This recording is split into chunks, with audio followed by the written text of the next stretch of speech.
what excites you most about working in manufacturing today?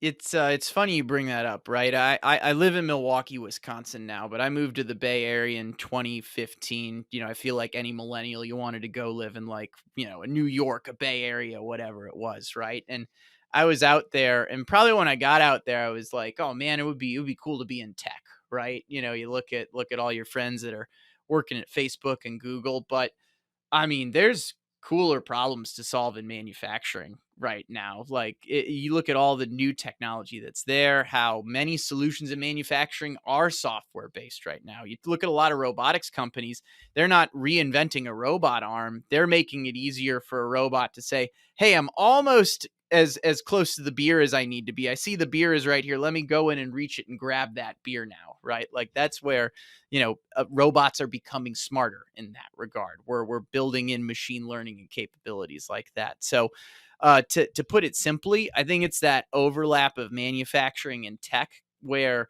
right now the manufacturing world is where people are solving some of the most important problems.